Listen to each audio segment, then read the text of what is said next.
abrigaram em suas mentes e coração os seguintes sentimentos e ideias. Eu não posso mudar porque os meus pais me ensinaram a ser assim. Ou porque a minha história foi muito difícil.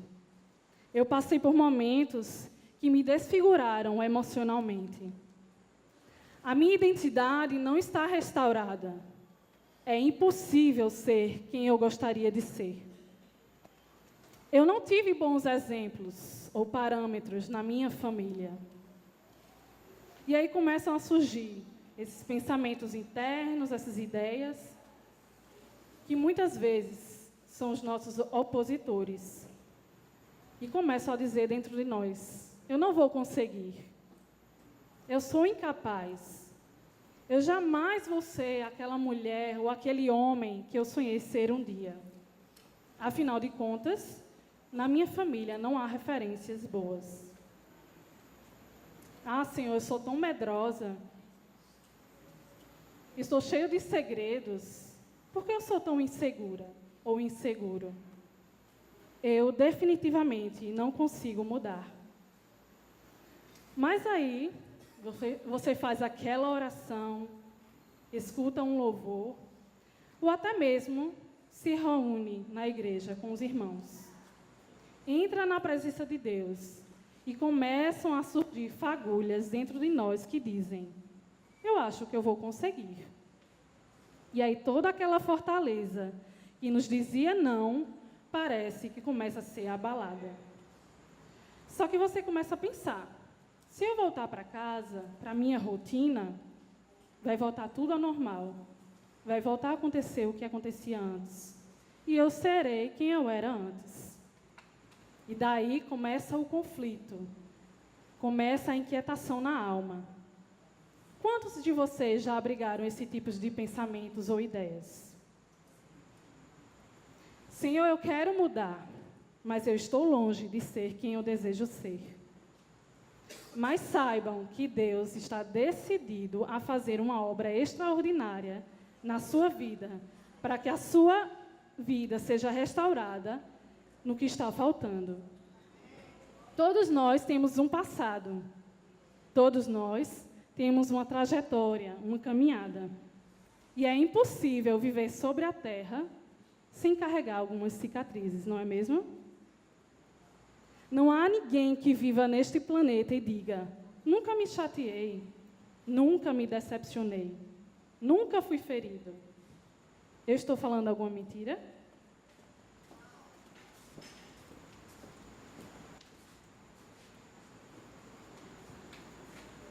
Nós somos humanos, nós somos sensíveis, e a palavra de Deus nos diz, em Isaías 64:8, que nós somos barro, e Ele é o oleiro. E Ele nos fez assim, exatamente para que a glória seja somente dEle. Muitas vezes queremos nos convencer que somos fortes e não deixamos Deus cuidar de nós, não é mesmo? Às vezes vem aquele pensamento: não, deixa que eu aguento, deixa que eu resolvo. Ah, eu sei resolver essa situação. Eu sempre tive que resolver tudo sozinha ou sozinho.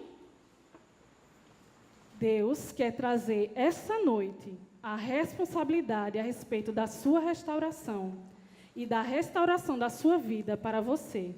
Mas tem algo bem importante: você não vai fazer isso sozinho. Você vai fazer isso com a ajuda do Senhor e na dependência dEle. Um excelente exemplo disso é o de Neemias. Quem aqui conhece a história de Neemias? Ele foi um homem que, diante do cativeiro de Jerusalém, o cativeiro, né, feito pela Babilônia, e a destruição dos muros de Jerusalém, ele, como um simples copeiro do rei, se compadeceu daquele lugar de Jerusalém e disse: eu quero reconstruir as ruínas daquele lugar. E o poder da restauração, muitas vezes, alcança o nosso coração. E quando conhecemos a Deus, nós queremos restaurar tudo. Ah, Deus, agora que eu te conheço, eu quero restaurar a minha vida, a minha identidade, a minha vida pessoal. E todas as vezes que começamos a empreender essa restauração, se levantam, algumas vezes, opositores.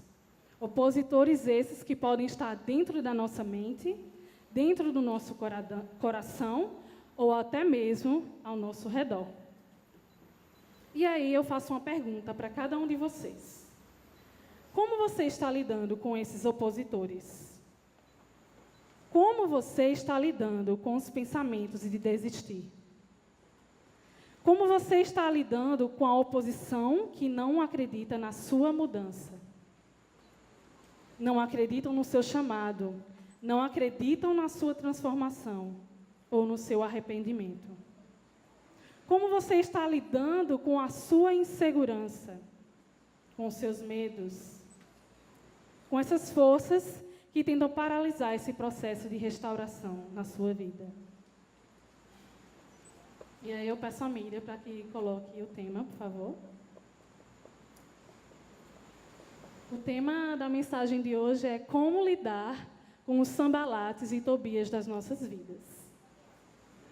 A gente vai passear um pouquinho pela história de Neemias e vocês vão compreender melhor esse tema. Amém?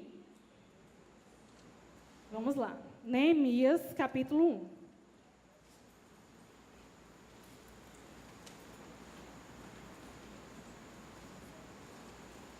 Pode começar do versículo 1, por favor? Palavras de Neemias, filho de Acalias. No mês de Quisleu, no 20º ano, enquanto eu estava na cidade de Suzã, Anani, um dos meus irmãos, veio de Judá com alguns outros homens. E eu lhes perguntei acerca dos judeus que restaram, os sobreviventes do cativeiro e também sobre Jerusalém. Então, aqui, Neemias perguntando a um dos seus irmãos sobre a situação de Jerusalém após o cativeiro babilônico. E eles me responderam, versículo 3. Aqueles que sobreviveram ao cativeiro e estão lá na província passam por grande sofrimento e humilhação. O muro de Jerusalém foi derrubado e suas portas foram destruídas pelo fogo. Senhor, Deus dos céus, Deus grande e temível, fiel à aliança e misericordioso com os que te amam e obedecem aos teus mandamentos. Que os teus ouvidos estejam atentos e os teus olhos estejam abertos para a oração que o teu servo está fazendo diante de ti, dia e noite, em favor de teus servos, o povo de Israel. Confessa os pecados que nós, os israelitas, temos cometido contra ti. Sim, eu e o meu povo temos pecado. Agimos de forma corrupta e vergonhosa contra ti. Não temos obedecido aos mandamentos, aos decretos e às leis que deste ao teu servo Moisés. Lembra-te agora do que disseste a Moisés, teu servo. Se vocês forem infiéis, eu os espalharei entre as nações. Mas, se voltarem para mim, obedecerem aos meus mandamentos e puserem em prática, mesmo que vocês estejam espalhados pelos lugares mais distantes, debaixo do céu, de lá eu os reunirei e os trarei para o lugar que escolhi para estabelecer o meu nome. Estes são os teus servos, o teu povo. Tu os resgataste com teu grande poder e com teu braço forte. Senhor, que os teus ouvidos estejam atentos à oração deste teu servo e à oração dos teus servos que têm prazer em temer o teu nome. Faze com que hoje este teu servo seja bem-sucedido. Concede-lhe a benevolência deste homem. Nessa época, eu era o copeiro do rei. Então, aqui nesse capítulo 1, a gente vê um breve histórico de Neemias. Ele, como um simples copeiro do rei, o rei persa Artaxerxes, ele se compadeceu, né, do povo de Jerusalém, que estava vendo os muros de Jerusalém desconstruídos, cheios de entulhos, e aí ele se compadeceu daquele lugar e teve a atitude de querer reconstruir aqueles muros. No capítulo 2, sim, outra coisa importante é que, diante dessa angústia e desse desejo de reconstruir os muros de Jerusalém, Neemias não esqueceu de orar ao Senhor, né, de demonstrar a intimidade que ele tinha com o Senhor. Ele orou a Deus pedindo ajuda, pedindo esperança para aquele lugar. No capítulo 2, diz assim: no mês de Nissan, do 20º ano do rei Artaxerxes, na hora de servir-lhe o vinho, levei ao rei. Nunca antes eu tinha estado triste na presença dele. Por isso, o rei me perguntou: por que o seu rosto parece tão triste, Neemias, se você não está doente? Essa tristeza só pode ser do coração. Com muito medo, eu disse ao rei que o rei viva para sempre. Como não estaria triste o meu rosto, se a cidade em que estão sepultados os meus pais está em ruínas, e as suas portas foram destruídas pelo fogo? O rei me disse: o que você gostaria de pedir? Então orei ao Deus dos céus e respondi ao rei: se for do agrado do rei, e se o seu servo puder contar com a sua benevolência, que ele me deixe ir à cidade onde os meus pais estão enterrados, em Judá, para que eu possa reconstruí-la. Então, aqui a gente pode ver claramente que, embora Neemias ele tinha um perfil de líder claramente decidido, ele praticou a dependência íntima de Deus. Ao sentir a intensidade da pergunta do rei Artaxerxes, quando o rei perguntou, deixa eu ver aqui, o que você gostaria de pedir, né, quando o rei perguntou? A gente pode ver primeiramente que antes ele responder ao rei, o que é que ele fez? Ele orou a Deus. Então a gente vê que ele buscou primeiro o rei do universo antes de responder ao rei terreno. Isso mostra a dependência que Neemias tinha com Deus, a intimidade que ele tinha, a relação que ele tinha com Deus. Então o rei, estando presente, a rainha, sentada ao seu lado, perguntou-me: quanto tempo levará a viagem, Neemias? Quando você voltará? Marquei um prazo com o rei e ele concordou que eu fosse. A seguir acrescentei: se for do agrado do rei, eu poderia levar cartas do rei aos governadores do Trans-Eufrates, para que me deixem passar até chegar a Judá. E também uma carta para Asaf, guarda da floresta do rei, para que ele me forneça madeira para as portas da cidadela, que fica junto ao templo, para os muros da cidade e para a residência que irei ocupar. Visto que a bondosa mão de Deus estava sobre mim, o rei atendeu os meus pedidos. Então a gente vê que Neemias tinha essa dependência, essa intimidade com Deus, e as mãos do Senhor estavam sobre a vida dele. E conforme ele havia pedido ao rei, o rei concedeu o pedido dele. No versículo 10 diz assim: Sambalate, o horonita, e Tobias, o oficial amonita, ficaram muito irritados quando viram que havia gente interessada no bem dos israelitas.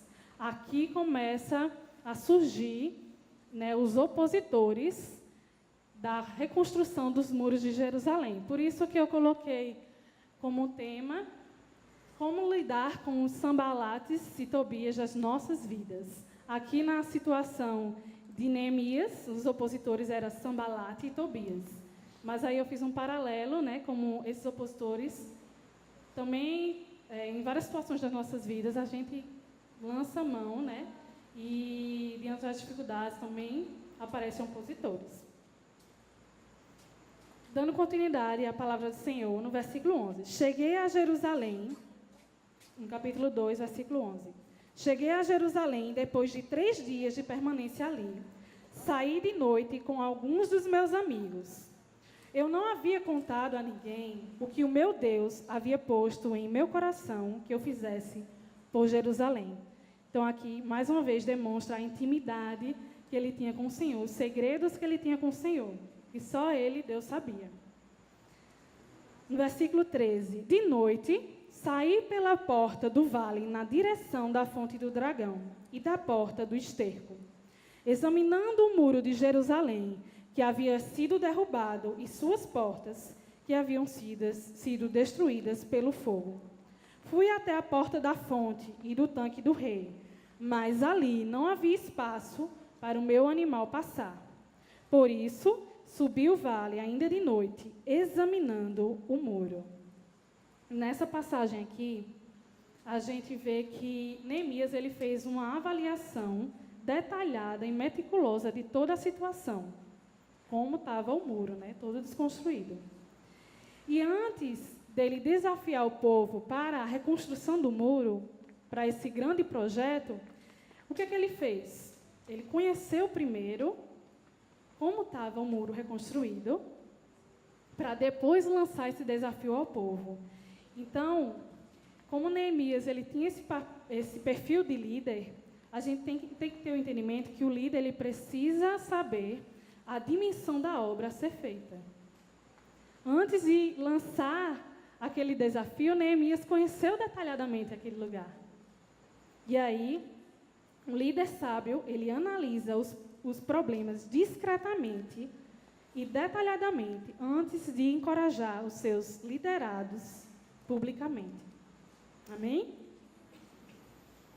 Prestem atenção, hein, minha gente? Vamos deixar que nada nos atrapalhe de entender essa palavra. Então, eu disse o quê? Que um líder sábio analisa detalhadamente todos os problemas para depois lançar publicamente aos seus liderados. E foi isso que Neemias fez. Ele conheceu primeiro toda aquela desconstrução, tudo o que faltava para reconstruir os muros, e depois é que ele foi lançar publicamente aos liderados, ao povo de Jerusalém. No versículo 17, no mesmo capítulo, Neemias disse: vejam a situação terrível em que estamos. Jerusalém está em ruínas e suas portas foram destruídas pelo fogo. Venham, vamos reconstruir os muros de Jerusalém, para que não fiquemos mais nessa situação humilhante. Então, aqui é o chamado de socorro de Neemias. Depois que ele conheceu aquela desconstrução do muro, ele foi e revelou publicamente ao povo de Jerusalém. E ele também, no versículo 18, diz: também lhes contei como Deus tinha sido bondoso comigo e o que o rei me tinha dito. Ele testemunha a grandeza de Deus, do que ele fez na vida de Neemias. E aí o povo respondeu: sim, vamos começar a reconstrução. E se encheram de coragem para a realização desse grande projeto. Quando, porém, Sambalate, o horonita, Tobias, o oficial amonita, e Gesem, o árabe, souberam disso, o que é que eles fizeram? Zombaram de nós, desprezaram-no e perguntaram: o que vocês estão fazendo? Estão se rebelando contra o rei? Eu, no entanto, lhes respondi: o Deus dos céus fará que sejamos bem-sucedidos. Nós, os seus servos, começaremos a reconstrução, mas no que lhe diz respeito, vocês não têm parte nem direito legal sobre Jerusalém, e em sua história não há nada de memorável que favoreça vocês. Então aqui, mais uma vez, os opositores se levantam e começam a indagar, começam a querer intimidar eles.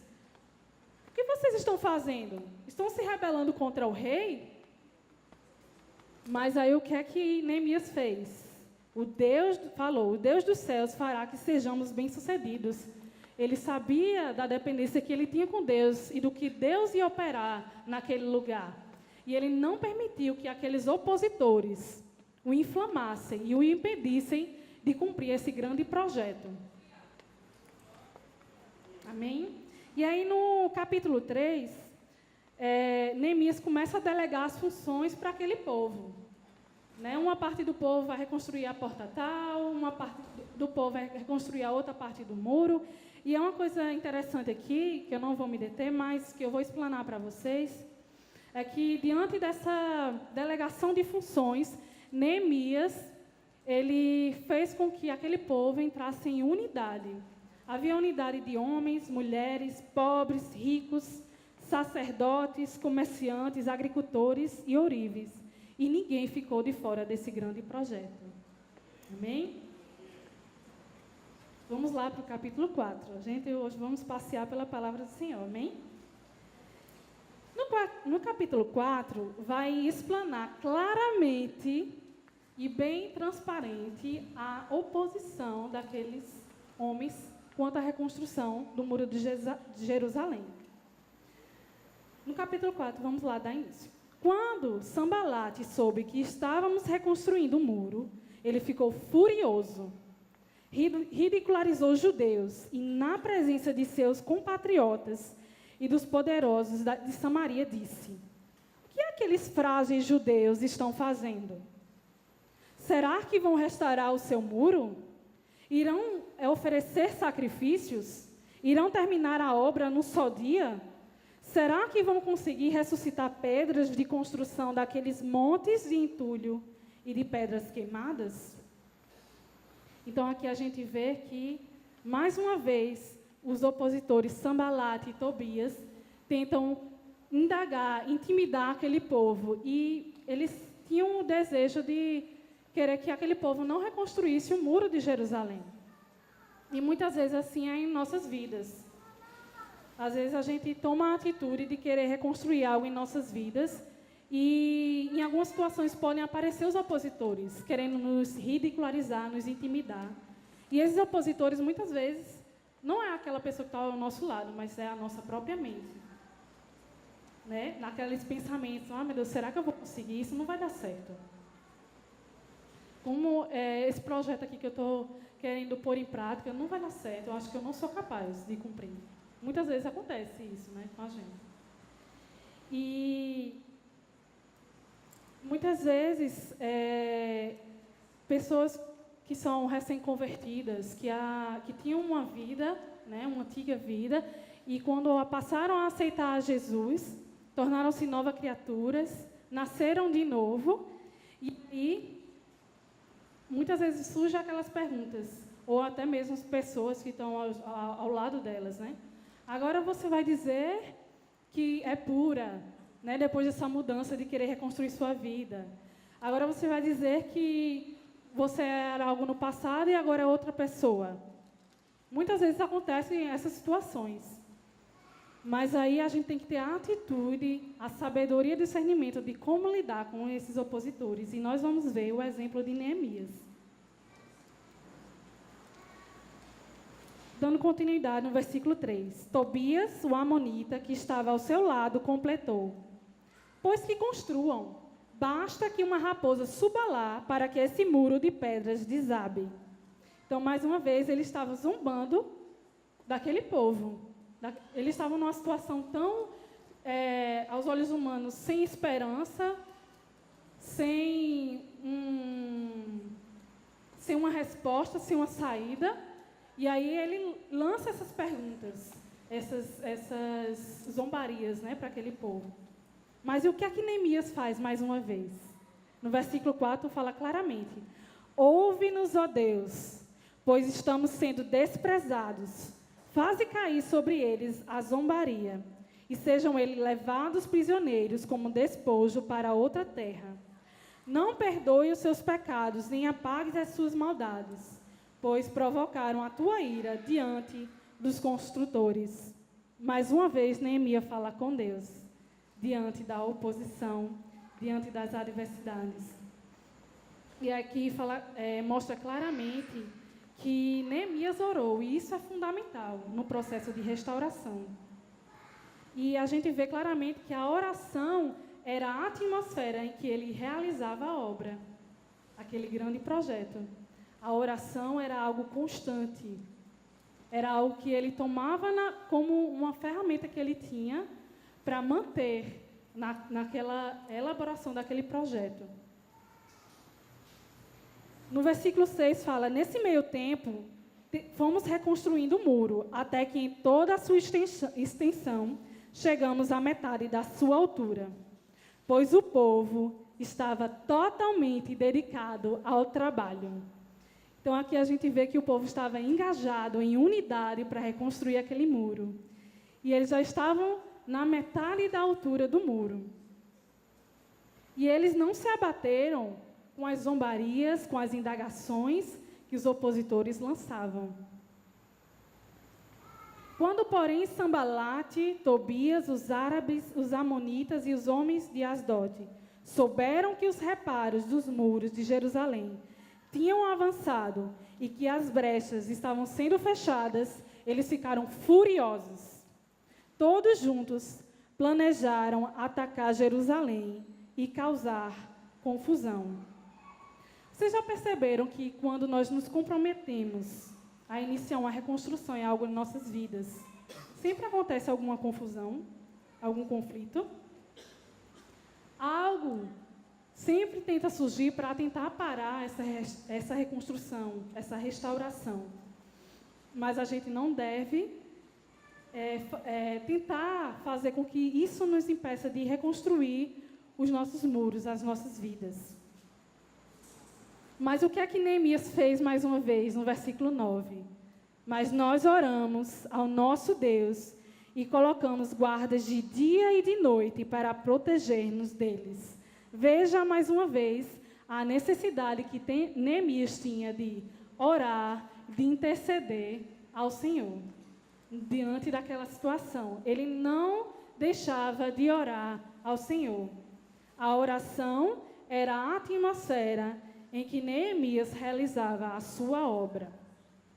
Quando permanecemos em comunicação estreita com Deus, com o Senhor, Ele nos mostrará como devemos agir. E foi assim que Neemias fez. Amém?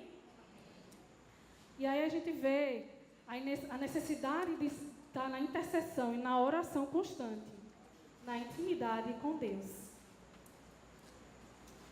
No versículo 10 diz: enquanto isso, o povo de Judá começou a dizer: os trabalhadores já não têm mais forças e ainda há muito entulho. Por nós mesmos não conseguiremos reconstruir o muro. E aí, diante daquele processo de reconstrução, de restituição daquele muro, algumas pessoas do povo de Jerusalém começou a ouvir aquelas vozes dos opositores e começaram a desacreditar, achando que não ia cumprir aquela grande obra, como a gente viu aqui no versículo 10. Os trabalhadores já não têm mais forças e ainda há muito entulho, há muita coisa ainda a ser reconstruída. E os inimigos diziam: antes que descubram qualquer coisa ou nos vejam, estaremos bem ali no meio deles. Vamos matá-los e acabar com o trabalho deles. E aí eu faço uma pergunta para vocês. Quem aqui tem entulhos dentro do seu coração que precisam ser retirados para que a sua vida seja reconstruída?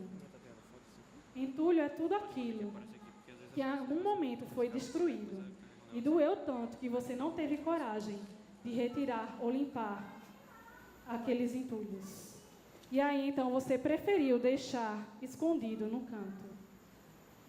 Mas aí Deus te chama essa noite e diz que você precisa limpar esses entulhos que há naquele cantinho que você não teve coragem de retirar. Amém? Deixa essa reflexão aí para vocês. No versículo 12 fala: os judeus que moravam perto deles 10 vezes nos preveniram. Para onde quer que vocês se virarem, saibam que seremos atacados de todos os lados. E aí se levantam os pessimistas, os incrédulos, os inseguros, dizendo: não vamos conseguir, essa reconstrução aqui não vai findar, não. E às vezes nós tomamos esse sentimento para as nossas vidas, como estão passando por uma reconstrução, uma restituição. Não vou conseguir, eu não sou capaz. Acho que isso aqui não vai dar certo.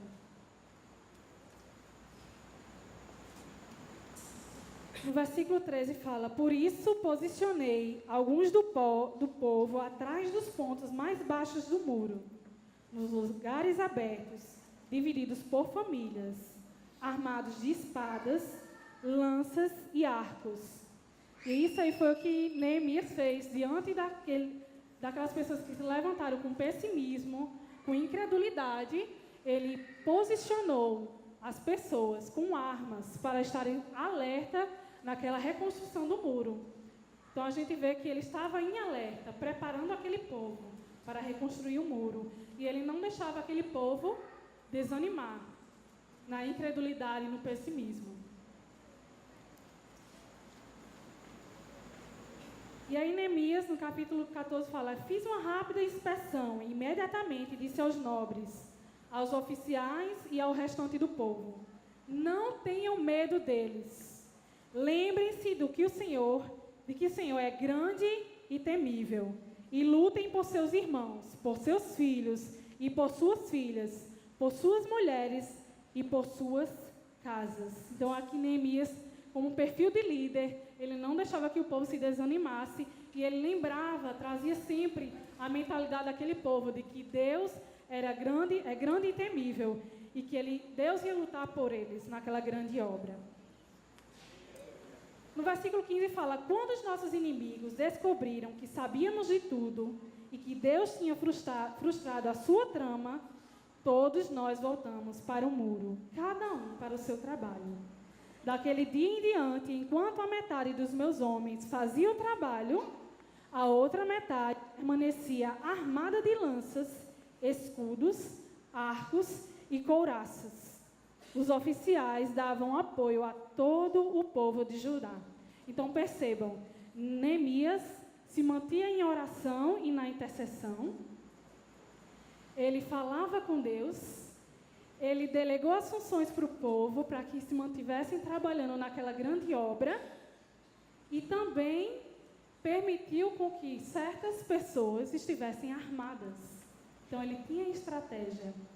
E essa estratégia com certeza vinha do Senhor, porque ele era um homem dependente do Senhor. Então eles trabalhavam, falavam com Deus e se mantinham armados, em alerta. No versículo 19 diz: então eu disse aos nobres, aos oficiais e ao restante do povo: a obra é grande e extensa, e estamos separados, distante uns dos outros ao longo do muro. Do lugar de onde ouvirem o som da trombeta, juntem-se a nós ali. O nosso Deus lutará por nós. E aí a gente tem que ter o entendimento de que Deus age na unidade. Na dificuldade, no momento em que os opositores se lançarem diante do que você está vivendo, não se isole. Quando nós nos isolamos, nós estamos desprotegidos. E a igreja, ela precisa viver em unidade para que o Senhor a defenda. Deus quer restaurar a sua igreja e por isso ela deve estar em unidade. Neemias, quando viu que o povo estava separado, isolado, distante de uma porção da outra do muro, o que é que ele fez? Não é bom o povo estar separado, tem que estar em unidade. Então foi isso que ele fez. E teve a estratégia também de colocar esse som da trombeta, para que em qualquer momento que precisasse de que eles estivessem mais próximos, o povo ouvisse aquele som e se ligeiramente unisse. Dessa maneira, no versículo 21, prosseguimos o trabalho com metade dos homens empunhando espadas desde o raiar da alvorada até o cair da tarde. Então, mais uma vez, Neemias mantinha em oração, mantinha o povo trabalhando, e também existiam aqueles que estavam armados, em alerta, para que qualquer perigo que tivesse, eles estivessem preparados. No versículo 22 fala: naquela ocasião eu também disse ao povo: cada um de vocês e o seu ajudante devem ficar à noite em Jerusalém, para que possam servir de guarda à noite e trabalhar durante o dia. Eu, os meus irmãos, os meus homens de confiança e os guardas que estavam comigo, nem tirávamos a roupa, e cada um permanecia de arma na mão. Então eles estavam preparados, em alerta.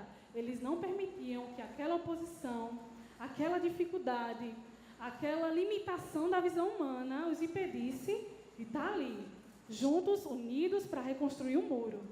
E eles permaneciam de quê? De arma na mão. E qual é a arma que nós temos? A palavra.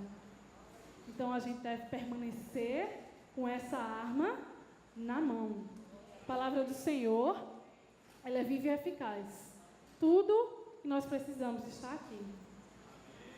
E diante do processo de restauração, é aí nesse momento que devemos alimentar, comer essa palavra e permanecer com essa arma em nosso coração, em nossa mente. Amém? Vamos para o capítulo 6.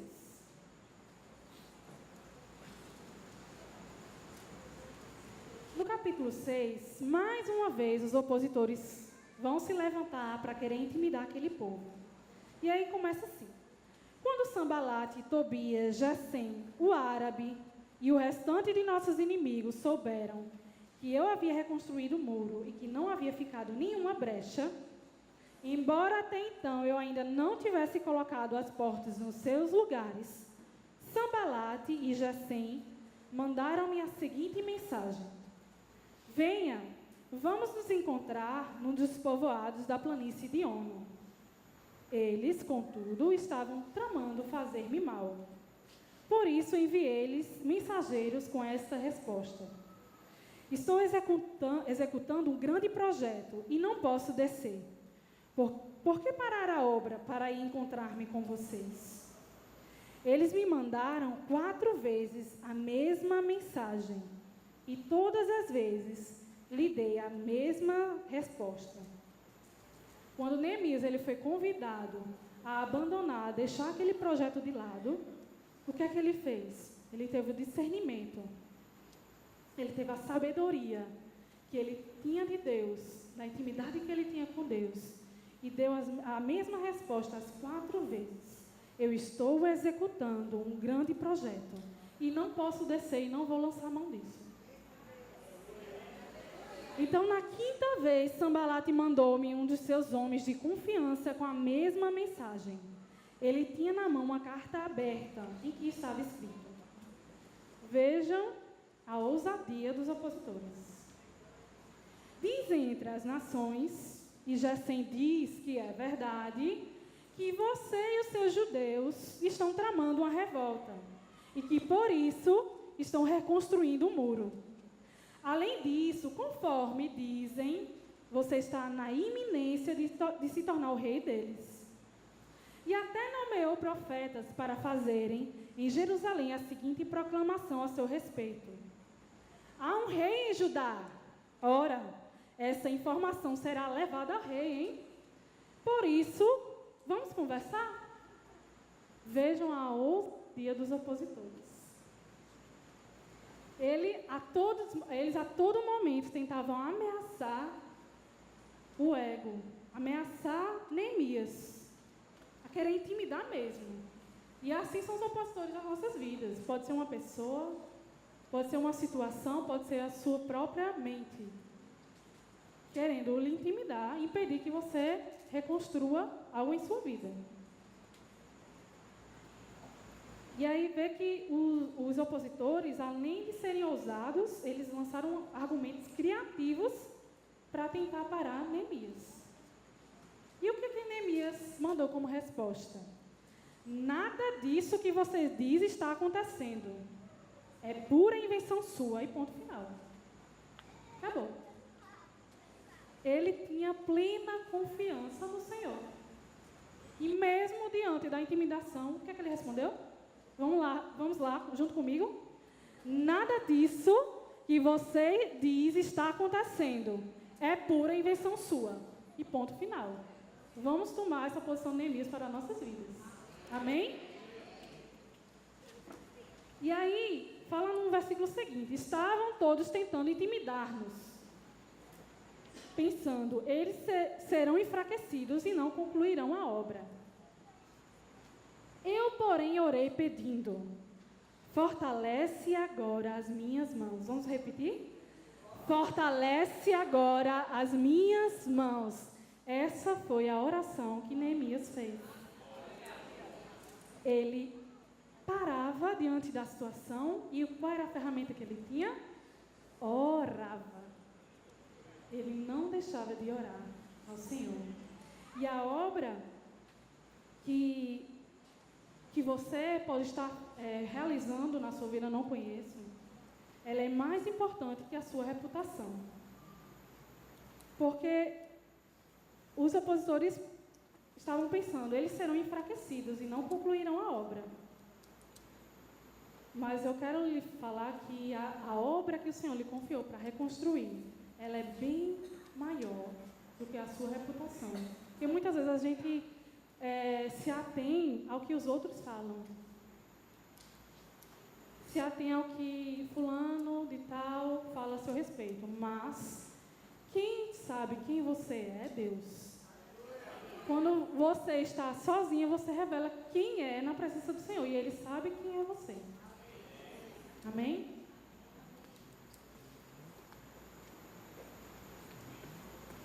E aí no versículo 10 fala: um dia fui à casa de Semaías, filho de Delaías, neto de Metabel, que estava trancado portas adentro. Ele disse: vamos encontrar-nos na casa de Deus, no templo, a portas fechadas, pois estão querendo matá-lo. Eles virão esta noite.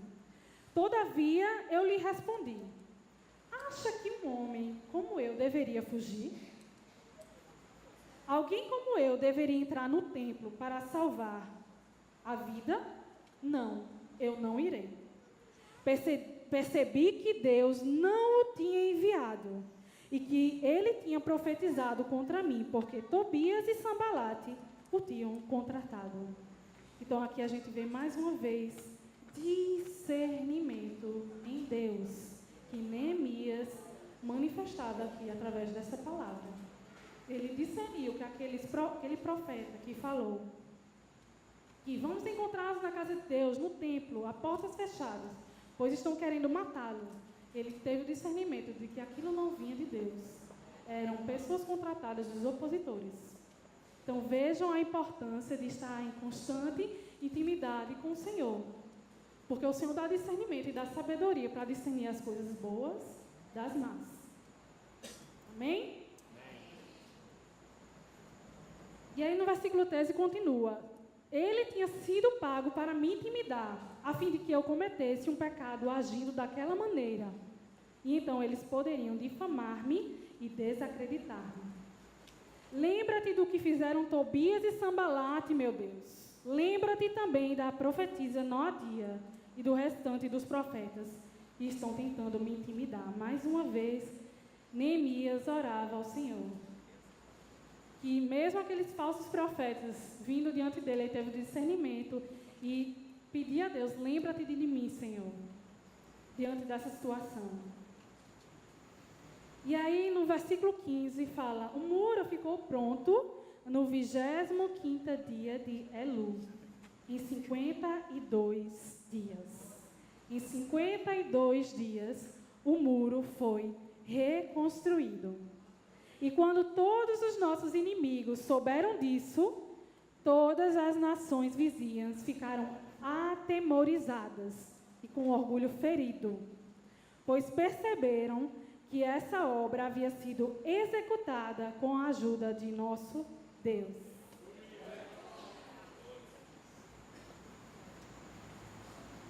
E aí eu chamo o louvor.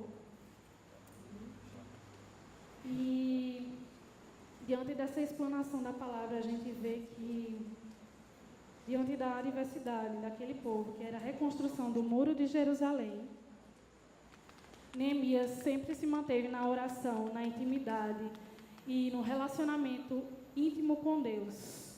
Por isso ele agia com discernimento e sabedoria, pois Deus o proporcionava isso. E ele teve estratégias vindas diretamente de Deus para reconstruir aquele muro. Ele lançou pessoas para trabalhar constantemente naquela reconstrução, lançou pessoas para estarem orando junto com ele e lançou pessoas também para estarem armadas constantemente, preparadas, em alerta.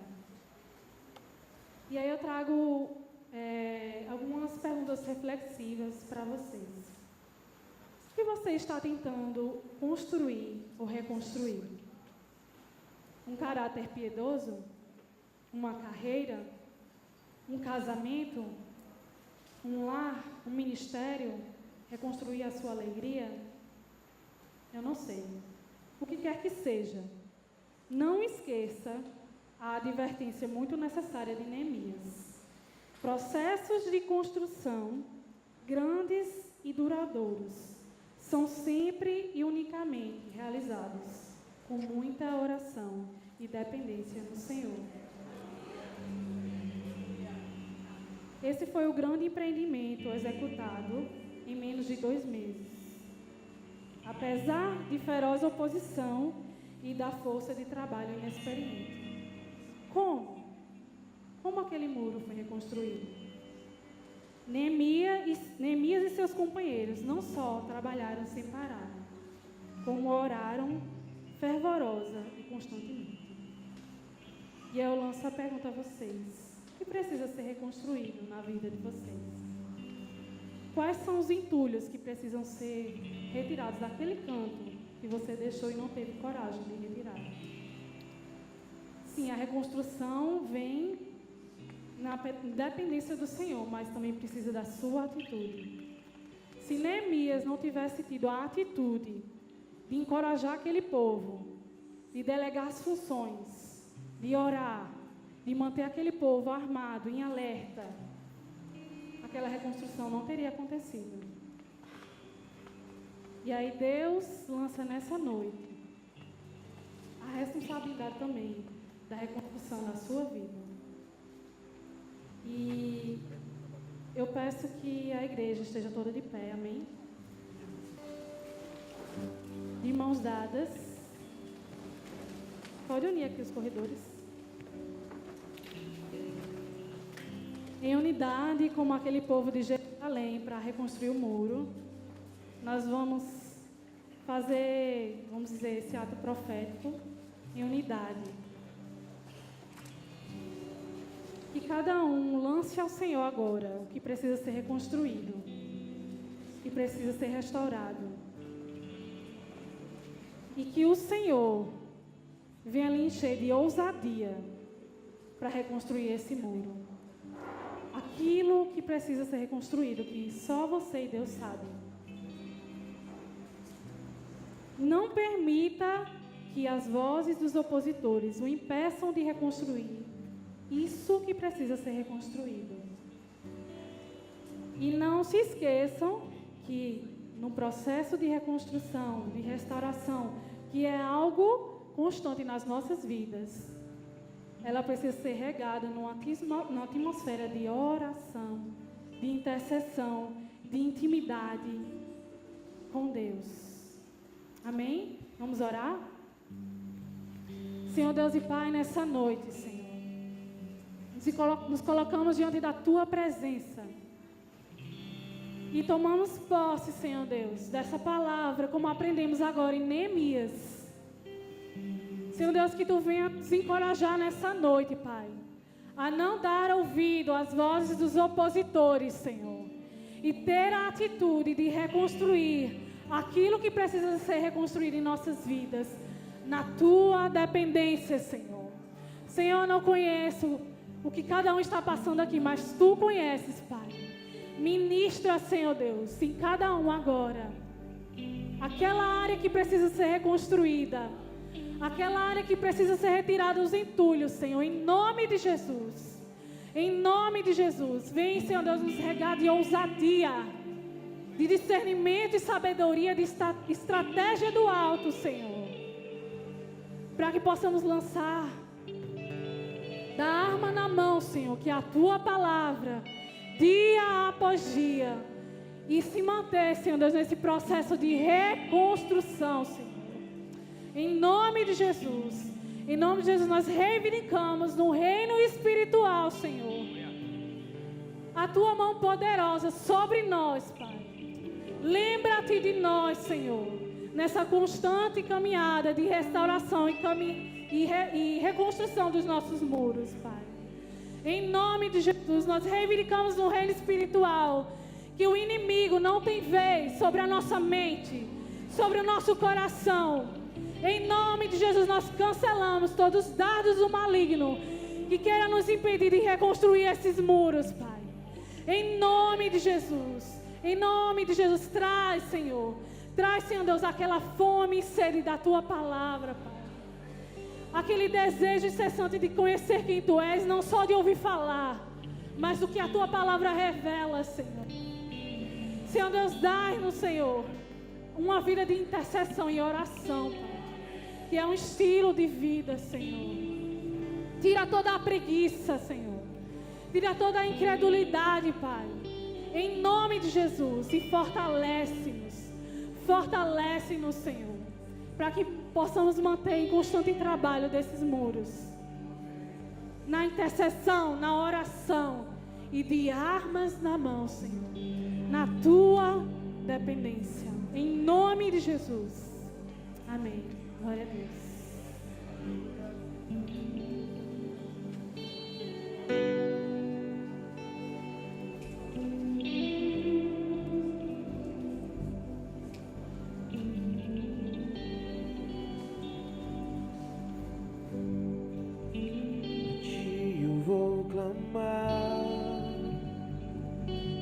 Pois tudo vem de Ti e tudo está em Ti. Por Ti vou caminhar, Tu és a direção, o sol a me guiar.